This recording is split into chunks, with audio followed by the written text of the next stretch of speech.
Side खबरों के लिए सब्सक्राइब करें फ्लेम मीडिया और उसके बाद बेल आइकन को प्रेस करें ताकि सबसे पहले आपको मिले एक्सक्लूसिव खबरें।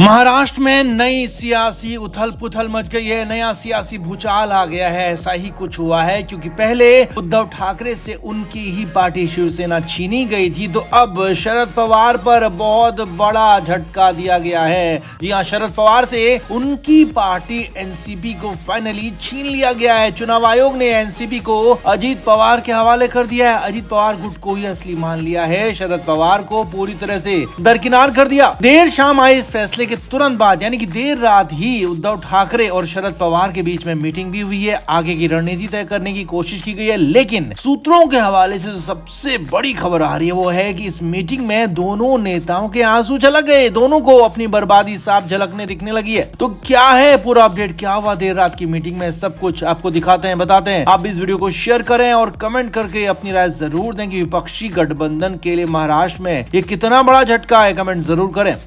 तो जिस बात का अंदाजा लगाया जा रहा था, जिस बात का अंदेशा था, वही हुआ है। यानी कि चुनाव आयोग ने एनसीपी के मामले में भी बिल्कुल वैसा ही फैसला दिया है जैसा कि शिवसेना को लेकर दिया था। यानी कि जैसे शिवसेना में बगावत करने वाले एकनाथ शिंदे गुट को असली माना था और शिंदे गुट को ही चुनाव चिन्ह और पार्टी का नाम थमा दिया था, तो वैसे ही एनसीपी के मामले में हुआ है। चुनाव आयोग ने बगावत करने वाले अजीत पवार गुट को असली मान लिया, एनसीपी का नाम, सिंबल, सब कुछ अजीत पवार को थमा दिया और शरद पवार गुट को, शरद पवार को पूरी तरह से खारिज कर दिया। अब ये फैसला मंगलवार की देर शाम आया। चुनाव आयोग का जैसे ही फैसला आया तो तुरंत ही शरद पवार और उद्धव ठाकरे के बीच में बैठक हुई। जी हाँ, सूत्रों के मुताबिक उद्धव ठाकरे तुरंत ही शरद पवार से मिलने उनके घर पहुंचे और दोनों नेताओं के बीच बैठक हुई, बातचीत हुई और ये मीटिंग देर रात तक चली।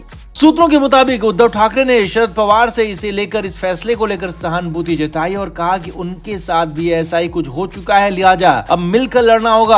अब ये तो सामान्य बातें थी, लेकिन जो असल में हुआ वो इसके बाद था। मीटिंग में कुछ और लोग भी मौजूद थे। तो सूत्रों के मुताबिक उन्होंने बताया कि शरद पवार को अपनी पार्टी छीनने का बहुत ज्यादा दुख हो गया है। उनकी बेटी सुप्रिया सुले भी मीटिंग में मौजूद थी, जो कि अपने पिता शरद पवार को संभालती रही, लेकिन 83 साल के शरद पवार की हालत खराब हो रही थी। शरद पवार की आंखों में आंसू आ गए थे, शरद पवार रो रहे थे। सूत्रों के मुताबिक यहाँ पर उद्धव ठाकरे ने भी शरद पवार को संभाला और खुद उद्धव ठाकरे की आंखें भी नम थी, उनकी आंखों में भी आंसू थे, क्योंकि दोनों की कंडीशन बिल्कुल एक जैसी थी। कल तक महाराष्ट्र में अपनी अपनी पार्टियों के सहारे दमदार प्रेजेंस दोनों की थी। दोनों ही नेता अपनी पार्टी के सुपर बॉस थे, लेकिन अब दोनों ही कहीं के नहीं रहे थे, लिहाजा दोनों के दिल का दर्द बाहर आ रहा था आंखों के जरिए और शरद पवार के साथ साथ उद्धव ठाकरे भी वहां पर रो रहे थे। इसके बाद आगे क्या करना है, कैसे करना है, इसे लेकर भी बातचीत हुई, मीटिंग हुई, देर रात तक मीटिंग चलती रही। हालांकि इस बीच उद्धव ठाकरे की जो बीजेपी के साथ जाने की चर्चाएं चल रही थी, लेकिन इस मीटिंग के बाद अब माना जा रहा है कि उद्धव ठाकरे ने शरद पवार के साथ, कांग्रेस के साथ ही रहने का मन बनाया है। और क्योंकि उद्धव ठाकरे को बीजेपी की तरफ से कोई घास नहीं डाली जा रही है, हरी झंडी नहीं मिल रही है, लिहाजा शरद पवार और उद्धव ठाकरे मिलकर ही चुनाव लड़ने का फैसला कर सकते हैं। लेकिन कहानी यह है कि शरद पवार और उद्धव ठाकरे दोनों से पार्टी का नाम, चुनाव चिन्ह छीना जा चुका है। तो महाराष्ट्र के शहरी इलाकों में तो लोगों को पता चल जाएगा, लेकिन ग्रामीण इलाकों में समस्या बहुत ज्यादा इन दोनों के लिए आ जाएगी। जहां जागरूकता की कमी है, तो वहां कैसे ये लोगों को अपनी बात बताएंगे, कैसे लोगों तक अपनी बात पहुंचाएंगे, कैसे अपने वोटर्स को बताएंगे कि उनके पास अब नई पार्टी है, उनका नया चुनाव चिन्ह है। क्योंकि इन दोनों ही के पास ना तो पार्टी है, ना सिंबल है और ना ही नेता और कार्यकर्ता बचे। दोनों ही पार्टियों के तमाम बड़े नेता, ज्यादातर कार्यकर्ता विरोधी गुट में चले गए हैं। लिहाजा अब शरद पवार और उद्धव ठाकरे के लिए लोकसभा चुनाव से पहले बहुत बड़ा मेगा संकट खड़ा हो गया। अब देखना होगा कि शरद पवार और उद्धव ठाकरे का अगला कदम क्या होता है, कैसे इस फैसले का दोनों काउंटर करते हैं। लेकिन हाँ, माना जा रहा है कि सिंपैथी के भरोसे ही अब ये दोनों चुनाव मैदान में उतरने की कोशिश करेंगे। लेकिन फिलहाल तो सूत्रों के हवाले से बड़ी खबर यही है कि चुनाव आयोग के फैसले के बाद दोनों ही मीटिंग में रो पड़े, आंसू छलक पड़े, बुरी तरह से शरद पवार और उद्धव ठाकरे टूट चुके हैं।